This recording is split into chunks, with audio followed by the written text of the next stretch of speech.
ಒಮ್ಮೆ ನುಡಿತೈತಿ ಕರಗ ಹೇಳ್ತೈತಿ ಕಲ್ಲಿನ ಬಸವ ಮಾತಾಡಕತ್ತಾನ ಮಲ್ಕೊಂಡವ ಎದ್ದಾನ.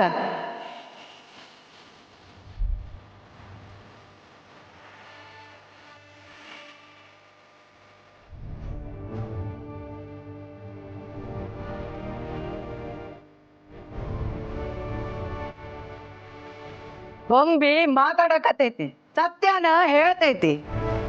ತಪ್ಪು ಮಾಡ್ದವ್ರಿಗೆ ಶಿಕ್ಷೆ ಆಗ್ತೈತಿ. ಕಳ್ಳ ಮನೆ ಒಳಗ ಕುಂತಾನ, ಬಲಿಗ ಹೊಂಚ ಹಾಕಾಗತ್ತಾನ. ಗರ್ತಿ ಒಬ್ಬಾಕಿ ಬಂದಾಳ, ಈ ಮನಿನ ಕಾಯ್ತಾಳ. ಆಕಿ ಒಬ್ಬಾಕಿಂದ ಮಾತ್ರ ಈ ಮನಿ ನಂದು ಗೋಕುಲ ಆಗ್ತೈತಿ. ಗೊಂಬಿ ನುಡಿತೈತಿ ಸತ್ಯನ ಹೇಳ್ತೈತಿ. ಬಂದೆ.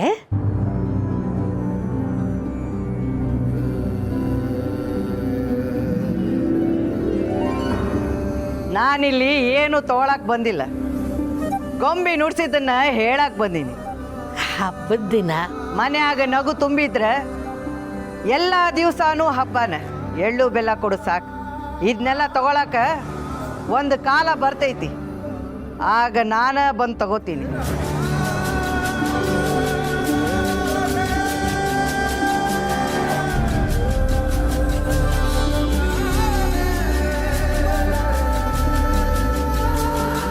ಉಧೋ ಉಧೋ ಎಲ್ಲಮ್ಮ, ಉಧೋ ಉಧೋ ಎಲ್ಲಮ್ಮ. ಆಗೆಲ್ಲ ಎಷ್ಟು ಬುಕ್ಸ್ ಓದ್ತಿದ್ದೆ, ಇಷ್ಟು ವರ್ಷ ಅದನ್ನೆಲ್ಲ ಮಿಸ್ ಮಾಡ್ಕೊಂಡಿರ್ತೀಯಲ್ಲ. ನಿಜಾಣ, ಈ ವಾರದಲ್ಲೇ ಅಕ್ಷರ ಭಂಡಾರಕ್ಕೆ ಹೋಗಿ ಒಂದಷ್ಟು ಪುಸ್ತಕ ತರಬೇಕು. ಚೆನ್ನಾಗಿ ಹೇಳಿದೆ. ಆ ಅಕ್ಷರ ಭಂಡಾರ ಇನ್ನೂ ಹಾಗೆ ಇದೆ ಅಂದ್ಕೊಂಡಿದ್ಯಾ? ನಮ್ಮ ಸೀನಣ್ಣ ಅಂಗಡಿ ಜಯನಗರದಲ್ಲಿ ಇತ್ತಲ್ಲಣ್ಣ. ನೀನು ನೋಡಿದ ಜಯನಗರನೇ ಬೇರೆ, ಈಗಿರೋ ಜಯನಗರನೇ ಬೇರೆ. ಅಕ್ಷರ ಭಂಡಾರ ಆಗ ಒಂದು ಗೂಡಂಗಡಿ, ಈಗಿಲ್ಲ. ಆಗೆಲ್ಲ ಕಮ್ಮಿ ಬೆಲೆಗೆ ಎಷ್ಟು ಪುಸ್ತಕ ತಗೋತಾ ಇದ್ವಲ್ಲ. ಈಗೆಲ್ಲ ಪುಸ್ತಕದ ಬೆಲೆ ಜಾಸ್ತಿ, ಮೌಲ್ಯ ಕಮ್ಮಿ. ಅಷ್ಟೆಲ್ಲ ಬದಲಾಯ್ತಣ್ಣ. ನಿನಗೆ ಗೊತ್ತಿಲ್ಲ, ಈಗೆಲ್ಲ ಪುಸ್ತಕ ಓದೋರೇ ಕಮ್ಮಿ ಗೊತ್ತಾ. ಓದಬೇಕು ಅಂದ್ರೂ ಇದಿದೆಯಲ್ಲ, ಈ ಫೋನು ಇಲ್ಲ ಟ್ಯಾಬು ಲ್ಯಾಪ್ಟಾಪು, ಇದರಲ್ಲೇ ಓದೋದು. ಅದ್ರಲ್ಲಿ ಹೆಂಗಣ ಓದಕ್ಕೆ ಸಾಧ್ಯ? ಅದು ಹೆಂಗಾಗತ್ತಣ್ಣ? ನಮಗೆಲ್ಲ ಪುಸ್ತಕದ ಹಾಳೆನ ಮುಟ್ಟಿದ ಫೀಲ್ ಸಿಗಬೇಕು. ಹೊಸ ಪುಸ್ತಕದ ಕಾಗದದ ಪರಿಮಳ ಮೂಗಿಗೆ ಗಮ್ಮಂತ ಬಡಿಬೇಕು. ಅರ್ಧ ಓದಿಟ್ಟು ಪುಸ್ತಕನ ಇಟ್ಟೋಗುವಾಗ ಪೆನ್ನು ಪೆನ್ಸಿಲ್ ಮಧ್ಯಕ್ಕಿಟ್ಟು ಹೋಗಬೇಕು. ಕಿಟಕಿ ಪಕ್ಕ ಇಟ್ಟಿದ್ದ ಪುಸ್ತಕದ ಹಾಳೆ ಗಾಳಿಗೆ ಪಟಪಟ ಅಂತ ಮುಚ್ಕೋತಿರ್ಬೇಕು. ಅದೆಲ್ಲ ಇಲ್ಲದೆ ಹೆಂಗಣ ಓದೋದು? ಈಗಲೂ ನಿನಗೆ ಬೇಕಾದಾಗೆ ಓದ್ಬೋದು ಮಹೇಶ. ಆದರೆ ಕನಸ್ತರ ಕಳೆದೋಗಿರೋ ಇಷ್ಟು ವರ್ಷಗಳಲ್ಲಿ ನಿನಗೆ ಗೊತ್ತಿಲ್ಲದಿರೋದು ಏನೇನೋ ಆಗಿದೆ ಅಂತ ಹೇಳಿದೆ ಅಷ್ಟೆ. ಗೊತ್ತಾಗ್ತಿದೆ ಅಣ್ಣ, ಹೊರಗಿನ ಬಿಡು. ನಿನ್ನ ಜೀವನದಲ್ಲಿ ಏನೇನಾಗಿದೆ? ಹೊರಗಡೆ ಕಪ್ ತಿನ್ನುವಾಗ ಗಮನಿಸ್ದೆ, ಅವಿ ನಿನ್ನ ಜೊತೆ ಸರಿಯಾಗಿ ಮಾತಾಡ್ತಿಲ್ಲ ಅಲ್ವಾ? ಹಾಗೆ ನಿಲ್ವಲ್ಲ, ಅಪ್ಪ ಮಕ್ಕಳು ಅಂದಮೇಲೆ ಇರುತ್ತಲ್ಲ ಸಣ್ಣ ಪುಟ್ಟದು. ಅದು ಸರಿ ಅಣ್ಣ, ನಾನಿಲ್ದೆ ನೀನು ಇಷ್ಟು ವರ್ಷ ಖುಷಿಯಾಗಿದ್ದ ಅಣ್ಣ? ನಿಜವಾಗ್ಲೂ ಇಲ್ಲ ಮಹೇಶ, ನಿನ್ನ ಹತ್ರ ಸುಳ್ಳು ಯಾಕೆ ಹೇಳಿ. ಎಲ್ರೆದ್ರಲ್ಲಿ ನಗ್ತಿದ್ದೆ ಅಷ್ಟೆ. ಆದರೆ ನನ್ನ ಲೈಫಲ್ಲಿ ಹೋಪ್ ಅಂತ ಶುರುವಾಗಿದ್ದು ತುಳಸಿಯವರ ಪರಿಚಯ ಆದಮೇಲೆ. ನಾವಿಬ್ಬರು ಸ್ನೇಹಿತರಾಗಿ ಇರ್ತೀವಿ ಅಂದ್ರೂ ಈ ಸಮಾಜ ಬಿಡಲ್ಲ ಅಂತ ಗೊತ್ತಾಯಿತು. ಅದಕ್ಕೆ ತುಳಸಿಯವರ ಮಾವನವರ ಒತ್ತಾಯಕ್ಕೆ ಮದುವೆ ಆದ್ವಿ. ಅಂದರೆ ನಿನ್ನ ಮನಸ್ಸಲ್ಲಿ ಅವ್ರನ್ನ ಮದುವೆ ಆಗಬೇಕು ಅಂತ ಯೋಚನೆ ಇರಲಿಲ್ವಾ? ಮದುವೆ ಬಗ್ಗೆ ಯೋಚಿಸಿರ್ಲಿಲ್ಲ. ಅವ್ರು ಯಾವಾಗಲೂ ನನ್ನ ಸ್ನೇಹಿತೆಯಾಗೇ ಇರಬೇಕು ಅನ್ನೋದು ನನ್ನ ಆಸೆ ಆಗಿತ್ತು. ಈಗಲೂ ನಾವಿಬ್ಬರು ಸ್ನೇಹಿತರಾಗಿ ಇರೋದು ಮಹೇಶ. ಈ ಮದುವೆ ಅವ್ರಿಗೆ ಸ್ವಲ್ಪನೂ ಇಷ್ಟ ಇರಲಿಲ್ಲ. ಆದರೂ ಅವರ ಮಾವನವರಿಗೋಸ್ಕರ ಮದುವೆ ಆದರು. ಆದರೆ ಈ ಮನೆಗೆ ಬಂದ ಮೇಲೆ ಈ ಮನೆ ಕಷ್ಟಗಳನ್ನು ತನ್ನದೇ ಕಷ್ಟ ಅನ್ನೋ ಹಾಗೆ ತಲೆ ಮೇಲೆ ಹಾಕ್ಕೊಂಡ್ರು. ನಮ್ಮ ಮನೆಗೋಸ್ಕರ ನಮಗಿಂತ ಜಾಸ್ತಿ ಕಷ್ಟಪಡ್ತಾರೆ ಮಹೇಶ. ಗೊತ್ತಾಯ್ತಣ್ಣ, ನನಗೆ ಒಂದೇ ದಿನದಲ್ಲಿ ಅವ್ರು ಎಂಥ ದೇವತೆ ಅನ್ನೋದು ಅರ್ಥ ಆಯ್ತಣ್ಣ. ಇನ್ಫ್ಯಾಕ್ಟ್ ಕಲ್ಲಿನ ಥರ ಇದ್ದ ನೀನು ಅವರು ಬಂದ ಮೇಲೇ ಹುಷಾರಾಗೋಗಿ ಶುರುವಾಗಿತ್ತು. ಅವ್ರ ಪ್ರಯತ್ನದಿಂದಲೇ ನೀನು ಹುಷಾರಾಗಿತ್ತು.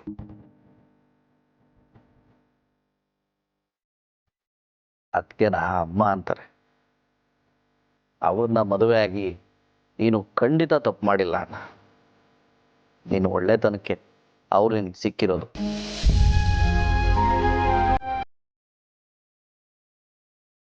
ನಾನು ಯಾವತ್ತೂ ನಿಮ್ಮ ಜೊತೆಗೆ ಇರ್ತೀನಿ.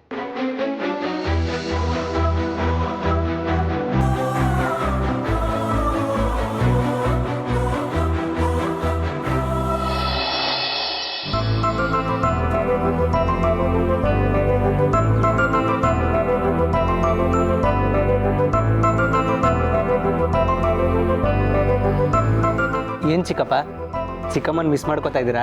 ಹ್ಞೂ, ಮತ್ತೆ ಇಂಥ ಟೈಮ್ನಲ್ಲಿ ಮಾಮ್ ಮನೇಲಿರೋದು ಬಿಟ್ಟು ಅದೇನೋ ಹರಕೆ ಅಂತ ಹೋಗಿದ್ದಾಳೆ.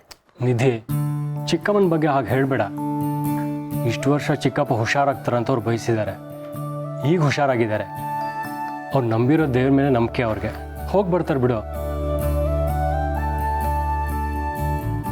ಹೌದು ಮಹೇಶ, ಶಾರ್ವರಿ ಅಂತೂ ನೀನು ಹುಷಾರಾಗಬೇಕು ಅಂತ ತುಂಬ ಕಷ್ಟಪಟ್ಟಿದ್ದಾಳೆ. ಈಗಲೂ ನೋಡು, ನಾವೆಲ್ಲರೂ ಮನೇಲಿ ಕೂತು ಖುಷಿ ಪಡ್ತಿದ್ರೆ ಅವಳು ದೇವಸ್ಥಾನದಲ್ಲಿ ಹರಕೆ ತೀರಿಸ್ತಿದ್ದಾಳೆ.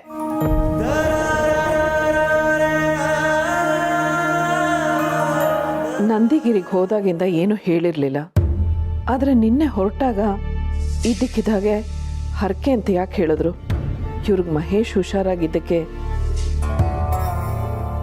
ನೋಡಿ, ನಾನು ಚಿಕ್ಕಪ್ಪ ಚಿಕ್ಕಮ್ಮನ ಮಿಸ್ ಮಾಡ್ಕೊಂಡ್ರ ಅಂತ ಕೇಳಿದ್ದಕ್ಕೆ ನೀವೆಲ್ಲ ಎಷ್ಟು ಮಾತಾಡಿದ್ರಿ. ಚಿಕ್ಕಪ್ಪ ಉತ್ತರನೇ ಕೊಡ್ತಿಲ್ಲ. ಏ ಅಭಿ, ನೀನು ಚಿಕ್ಕವನಿದ್ದಾಗ ನನಗೆ ಎಷ್ಟು ಹೆದರ್ತಿದ್ದೆ ಗೊತ್ತಾ?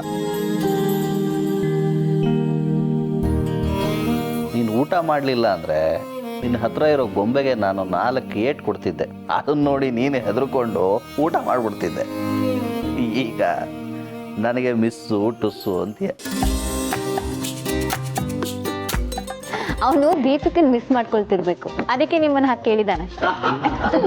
ಇದಂತೂ ಪಕ್ಕ ಹೌದು. ಅದಕ್ಕೆ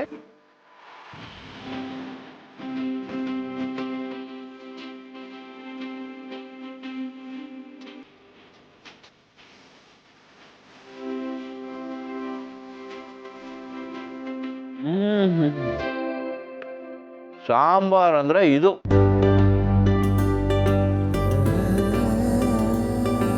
ಅಮ್ಮ ಮಾಡಿದ್ದು. ತುಳಸಿಯವರು ಅಡುಗೆ ವಿಷಯದಲ್ಲಿ ಎಕ್ಸ್ಪರ್ಟ್. ನಿಜ ಹೇಳಬೇಕು ಅಂದರೆ ನನಗೂ ಅವ್ರಿಗೂ ಪರಿಚಯ ಆಗಿದ್ದೆ ಈ ಅಡುಗೆ ವಿಷಯಕ್ಕೆ. ಚಿಕ್ಕಮ್ಮವ, ನೀವು ಇವರಿಬ್ರು ಕಥೆ ಕೇಳಬೇಕು. ಏನು ಇಂಟ್ರೆಸ್ಟಿಂಗ್ ಗೊತ್ತಾ? ಮಾವ ಅಮ್ಮ ಮಾಡಿರೋ ಪುಳಿಯೋಗರೆನ ತಿಂದು ಇದು ಯಾರು ಮಾಡಿದ್ದು ಅಂತ ಹುಡುಕಿ ಸ್ಟಾಪ್. ನನಗೆ ಈ ಕಥೆನ ಅಣ್ಣನ ಬಾಯಲ್ಲೇ ಡೀಟೇಲಾಗಿ ಕೇಳಬೇಕು. ಅಣ್ಣ, ಒಂದಿನ ಬೆಳಗ್ಗೆ ತಿಂಡಿ ತಿಂದು ಈ ಕಥೆನ ನನಗೆ ಹೇಳ್ತೀಯಾ? ಖಂಡಿತ ಮಹೇಶ. ಹೇ, ನನ್ನ ದೀಪಿಕಾ ಲವ್ ಸ್ಟೋರಿ ಕೇಳೋ ಬದಲು ಈ ಓಲ್ಡ್ ಏಜ್ ಲವ್ ಸ್ಟೋರಿ ಕೇಳ್ತಾ ಇದ್ದೀರಲ್ಲ ಚಿಕ್ಕಪ್ಪ. ಏನೋ ಹಾಗಂದ್ರೆ ಅಭಿ, ನಾನು ನಿನ್ನ ಚಿಕ್ಕಪ್ಪ. ದೊಡ್ಡವ್ರ ಬಗ್ಗೆ ಈ ಕೇವಲವಾಗಿ ಮಾತಾಡಿದ್ರೆ ಸುಮ್ಮನಿರೋದಿಲ್ಲ, ಗೊತ್ತಾಯ್ತಾ?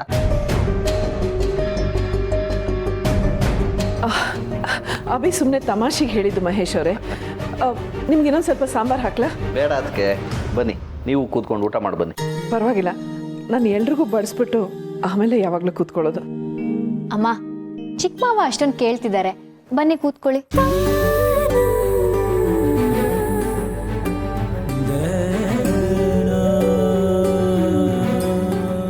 ನಾನು ನಿಮ್ಮ ಮದುವೆ ನೋಡಲಿಲ್ಲ, ಹಾಗಾಗಿ ಒಂದು ಆಸೆ.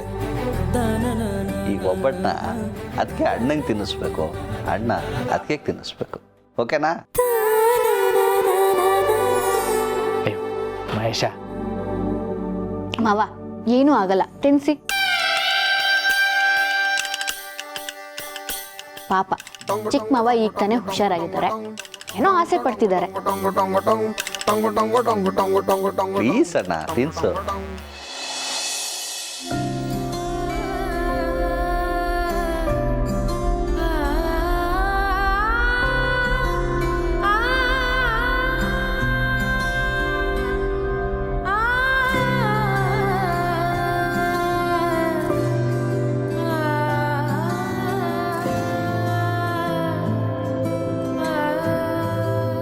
ಅಮ್ಮ ಈಗ ನಿಮ್ಮ ಸರ್ದಿ.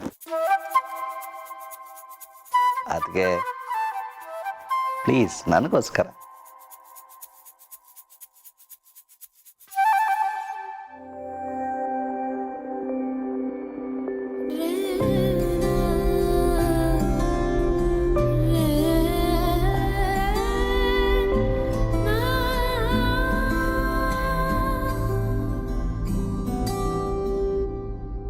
ಸ್ವರ್ಗದಲ್ಲಿ ಬರೆದಿದ್ದ ಜೋಡಿ ಇದು.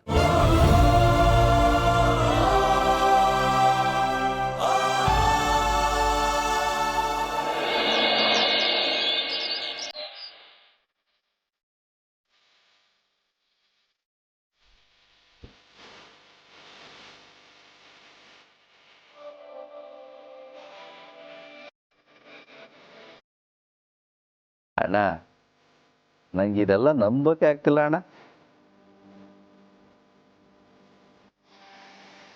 ಅವಾಗೆಲ್ಲ ಒಂದು ಮೊಬೈಲ್ ಫೋನ್ ತಗೊಳ್ಳೋದು ಅಂದರೆ ಎಷ್ಟು ಕಷ್ಟ ಇತ್ತಲ್ವ.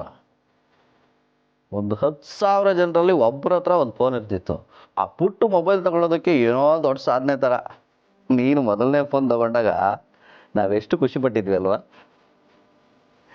ಇವಾಗೆಲ್ಲ ಎಲ್ಲರ ಕೈಲೂ ಇದೇ ಥರ ಫೋನ್ ಅಂತೆ, ಏನು ಬೇಕಾದ್ರೂ ಮಾಡ್ಬೋದಂತೆ. ನನಗಂತೂ ಇದೆಲ್ಲ ನಂಬಕ್ಕೆ ಆಗ್ತಿಲ್ಲಪ್ಪ. ಏನೋ ಕನಸು ಅಂತ ಅನ್ನಿಸ್ತಾ ಇತ್ತು.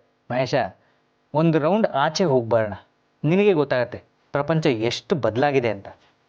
ಬದಲಾಗದೇ ಇರೋದು ಅಂದರೆ ನಮ್ಮಿಬ್ಬರಲ್ಲಿರೋ ಪ್ರೀತಿ ವಿಶ್ವಾಸ ಮಾತ್ರ. ಅದು ಯಾವತ್ತೂ ಬದಲಾಗಲ್ಲ ಬಿಡೋಣ. ಇಷ್ಟು ಬೇಗ ಅಣ್ಣ ತಮ್ಮಂದ್ರ ಪ್ರಾಣಾಯಾಮ ಮುಗ್ದೋಯ್ತಾ? ತೊಳಿ ಕಾಫಿ. ಹಾ ಗಮ್ಮಂತಿದೆ. ಮಹೇಶ, ತುಳಸಿಯವರು ಮಾಡೋ ಕಾಫಿಗೆ ವಿಶೇಷವಾದ ರುಚಿ ಇರುತ್ತೆ, ಕುಡಿದು ನೋಡು.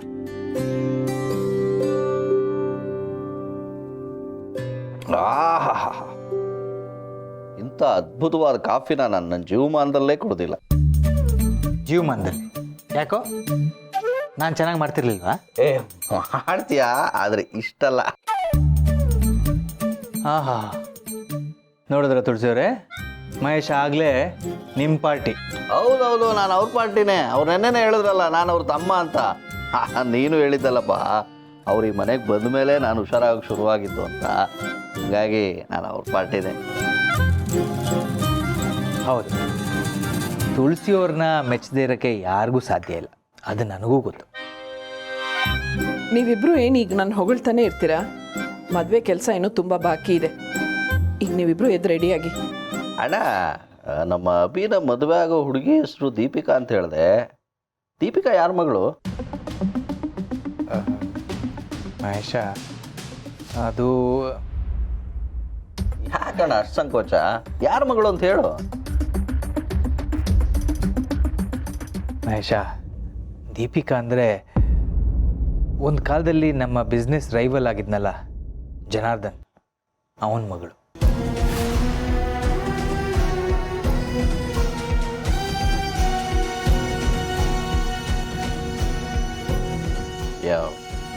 ಯಾರೋ ಆ ಬಾರ್ ನಡೆಸ್ತಿದ್ನಲ್ಲ ಅವನ? ಹೌದು. ಯಾಕಣ್ಣ ನಿನಗೆ ಬೇರೆ ಯಾರೋ ಸಿಗ್ಲಿಲ್ವಾ? ಹೋಗಿ ಏನು ಮಾಡೋದು ಮಹೇಶ, ಅಭಿ ಇಷ್ಟಪಟ್ಟಿದ್ದ. ಅವನ ಪ್ರೀತಿ ಮುಂದೆ ನಮ್ಮ ದ್ವೇಷ ಸೋಲ್ಲೇಬೇಕಲ್ವಾ? ಜನಾರ್ದನ್ ಅವ್ರೀಗ ತುಂಬ ಬದಲಾಗಿದ್ದಾರೆ ಮಹೇಶ್ ಅವರೇ. ಅವನು ಬದಲಾಗೋ ಜಾಯಮಂದವನಲ್ಲ.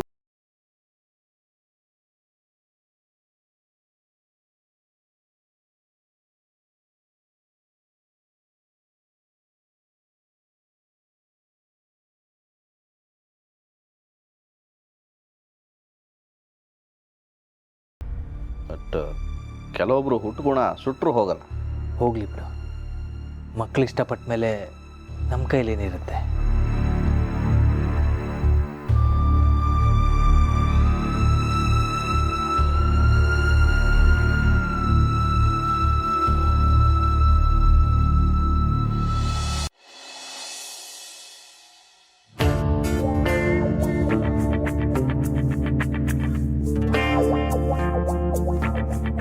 ಆಗ್ಲಿಂದ ನೀನೇ ಕೆಲಸ ಮಾಡ್ತಿದ್ಯಾ ಸೇರಿ, ನಾನು ಹೆಲ್ಪ್ ಮಾಡ್ಲಾ ಅಂತ ಕೇಳ್ದೆ, ನೀನೇ ಏನು ಬೇಡ ಅಂತ ಎಲ್ಲಾ ಕೆಲ್ಸನೂ ಮಾಡ್ತಿದ್ಯಾ. ನನ್ನ ಕೇಳಿದ್ಯಾ? ನೀನು ಕದ್ದಿರೋ ದುಡ್ಡನ್ನೆಲ್ಲ ಸೇರಿಸಿ ಒಂದು ನಾಟಕದ ಕಂಪನಿ ಕಟ್ಟಿದ್ರೆ ಅದರಲ್ಲಿ ಬೇಕಾದಷ್ಟು ಜನಕ್ಕೆ ಒಳ್ಳೆ ಟ್ರೈನಿಂಗ್ ಕೊಡಬಹುದು. ನಿನಗೆ ಗೊತ್ತಿರೋದು ಅದು ಒಂದೇ ತಾನೇ. ತಾತ, ನೀನ್ ದಿನಾನು ನನಗೆ ಕದ್ದಿದ್ ದುಡ್ಡು ಕಳ್ಳಿ ಅಂತ ಇರಿಟೇಟ್ ಮಾಡ್ಬೇಡ. ನೀನ್ ಹೀಗ್ ದಿನಾನು ನಂಗೆ ಹೀಯಾಳಿಸ್ತಿದ್ರೆ ನನ್ನ ಹೊಟ್ಟಲಿರೋ ಮಗು ಮೇಲೆ ಎಂತ ಪರಿಣಾಮ ಬೀರುತ್ತೆ ಅಂತ ಗೊತ್ತಾ ನಿಂಗೆ? ನ್ಯಾಗದೆ ಬಿತ್ತು. ನೀನು ಒಡವೆಗಳನ್ನ ಕದ್ದು ಗಿರ್ವಿ ಇಡೋವಾಗ ಅದು ನಿನ್ನ ಮಗುವಿನ ಮೇಲೆ ಏನೂ ಪರಿಣಾಮ ಆಗ್ಲಿಲ್ವ? ತಾತ ಪ್ಲೀಸ್. ನೋಡೋ, ನೀನು ಮಾಡಿದ ತಪ್ಪನ್ನೆಲ್ಲ ಜೀರ್ಣಿಸ್ಕೊಂಡು ಈ ಮನೆಯಲ್ಲಿ ಖುಷಿಯಾಗಿರ್ಬೋದು ಅಂತ ಕನಸು ಕಾಣಬೇಡ. ನೀನು ಎಷ್ಟೇ ಬೇಡ್ಕೊಂಡ್ರೂ ಕೂಡ ನಾನು ಪ್ರತಿ ದಿವಸನೂ ಇದನ್ನ ನೆನಪಿಸ್ತಾನೇ ಇರ್ತೀನಿ. ಹಾಂ, ಜೊತೆಗೆ ನನ್ನ ಬಟ್ಟೆಗಳನ್ನು ಒಗೆದು ಹಾಕೋ 2ನೇ ಇನ್ಸ್ಟಾಲ್ಮೆಂಟ್ ಇವತ್ತು ಗುಡ್ಡೆ ಹಾಕಿದ್ದೀನಿ. ಅದನ್ನೆಲ್ಲ ಚೆನ್ನಾಗಿ ಒಗೆದು ಒಣಗಿಸಿ ಕ್ಲೀನಾಗಿ ಮಡ್ಚಿಡ್ಬೇಕು. ಯಾವ್ದಾದ್ರು ಒಂದು ಬಟ್ಟೆನಾದರೂ ಹೊರದೆಯೋ ಇವತ್ತಿನ ನಿನ್ನ ಊಟ ಕ್ಯಾನ್ಸಲ್. ತಾತ, ನಿನಗೇನ್ ಕರುಣೆನೇ ಇಲ್ಲ? ಖಂಡಿತ ಇಲ್ಲ. ಸೋಗಲಾಡಿ, ಯಾರದ ಆವಾಗ್ಲಿಂದ ಕಾರ್ ಹಾರ್ನ್ ಮಾಡ್ತಾನೆ ಇದ್ದಾರೆ? ಯಾರೋ ಗೊತ್ತಿಲ್ಲ ತಾತ. ಈಗ ಬೆಳಗ್ಗೆ ಮನೆ ಮುಂದೆ ಬಂದು ಇಷ್ಟೊಂದ್ಸರಿ ಹಾರ್ನ್ ಮಾಡಬಾರ್ದು ಅನ್ನೋ ಕಾಮನ್ ಸೆನ್ಸು ಇಲ್ವಾ? ಯಾರು ಅಂತ ವಿಚಾರಿಸ್ಕೊಂಡು ಬರ್ತೀನಿ.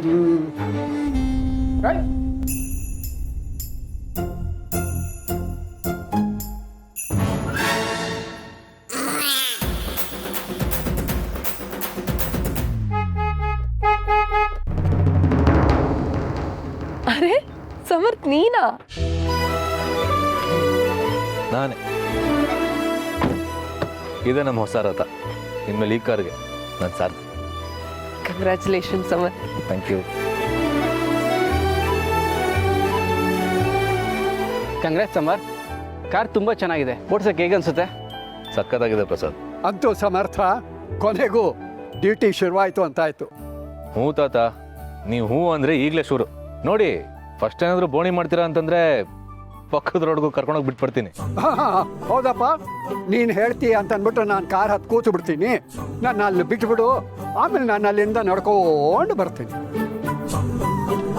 ಸಮರ್ಥ ಡ್ಯೂಟಿ ಶುರು ಮಾಡೋಕ್ಕೆ ಮುಂಚೆ ಕಾರ್ ಪೂಜೆ ಮಾಡಬೇಕು ಸೋಗ್ಲಾಡಿ. ಹಾ ತಾತ, ಮೊದಲು ಕಾರ್ ವಾಶ್ ಮಾಡೋಣ ಅಲ್ವಾ? ಹೌದೌದು, ಕಾರ್ ವಾಶ್ ಮಾಡೇ ಪೂಜೆ ಮಾಡಬೇಕು. ಬನ್ನಿ ಸಮರ್, ನಾನು ಹೆಲ್ಪ್ ಮಾಡ್ತೀನಿ. ಓಡೋದವಳೆ, ಅದೇನದು ಆಕಾಶ ನೋಡ್ತಾ ನಿಂತಿದೀಯಾ?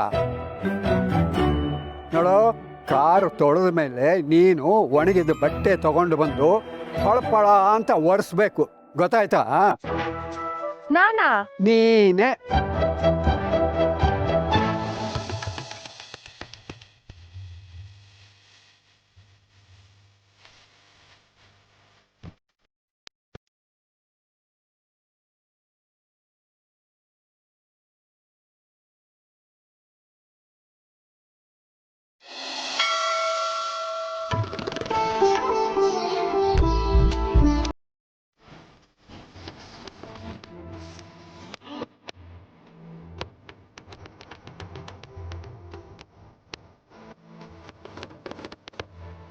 ಸಮರ್ಥ್, ನಾವೆಲ್ಲರೂ ಇಲ್ಲೇ ಇದ್ದೀವಲ್ಲ, ಯಾರಿಗೆ ಕಾಯ್ತಿದ್ಯಾ? ನಾನು ಯಾರಿಗೆ ಕಾಯಿಲಿ? ಏನೋ ಸೌಂಡ್ ಆದಂಗೆ ಆಯಿತು, ಅದಕ್ಕೆ ಆ ಕಡೆ ನೋಡಿದೆ ಅಷ್ಟೇ. ಸೌಂಡ್ ಆಗತ್ತೆ. ನೋಡು ಸಮರ್ಥ, ನಮ್ಮ ಮೇಲ್ಗಡೆ ಎಷ್ಟೇ ಕೋಪ ತೋರಿಸಿದ್ರು ನೀನು ಖುಷಿನಲ್ಲಿರೋವಾಗ ನಿನ್ನ ಜೊತೆ ಯಾರೋ ಒಬ್ಬರು ಇರಲೇಬೇಕು ಅಂತ ಅನ್ಸುತ್ತಲ್ಲ, ಅದನ್ನೇ ಪ್ರೀತಿ ಅಂತ ಅನ್ನೋದು. ತಾತ, ನೀವು ಯಾವುದ್ರ ಬಗ್ಗೆ ಮಾತಾಡ್ತಾ ಇದ್ದೀರಾ? ನನಗೇನು ಅರ್ಥ ಆಗ್ತಾ ಇಲ್ಲ. ನನಗೆ ಅರ್ಥ ಆಗಿದೆಯಪ್ಪ, ಅರ್ಥ ಆಗಿದೆ.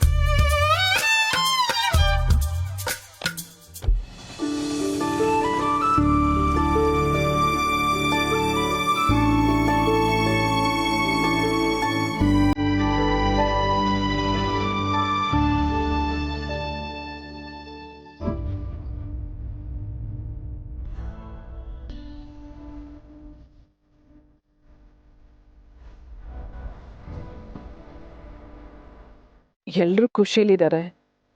ನಾನು ಹೋದರೆ ಪಾಪು ಏನು ಅನ್ಕೋತಾನೋ ಏನೋ. ಹೋಗಿ ಬೇಜಾರು ಮಾಡೋದು ಬೇಡ.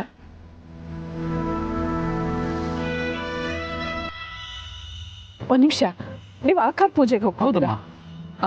ಅದನ್ನು ಓಡಿಸೋರ್ಗು ಅದರಲ್ಲಿ ಕೂತ್ಕೊಳ್ಳೋರ್ಗು ಯಾವತ್ತೂ ಯಾವುದೇ ಥರ ತೊಂದರೆ ಆಗಬಾರ್ದು ಅಂತ ಪೂಜೆ ಮಾಡಿ. ಸರಿ ಆಯ್ತು. ಓಂ ನಾರಾಯಣಾಯ ವಿದ್ಮಹೇ ವಾಸುದೇವಾಯ ಧೀಮಹಿ ತನ್ನೋ ವಾಹನ ಮಹಾಲಕ್ಷ್ಮಿ ಪ್ರಚೋದಯಾತ್. ಓಂ ಭೂಃ ವಾಹನ ಮಹಾಲಕ್ಷ್ಮಿ ಮಾವಾಹಯಾಮಿ. ಓಂ ಸ್ವಃ ವಾಹನ ಮಹಾಲಕ್ಷ್ಮಿ ಮಾವಾಹಯಾಮಿ. ಓಂ ಭೂರ್ಭುವಃ ವಾಹನ ಮಹಾಲಕ್ಷ್ಮಿ ಮಾವಾಹಯಾಮಿ.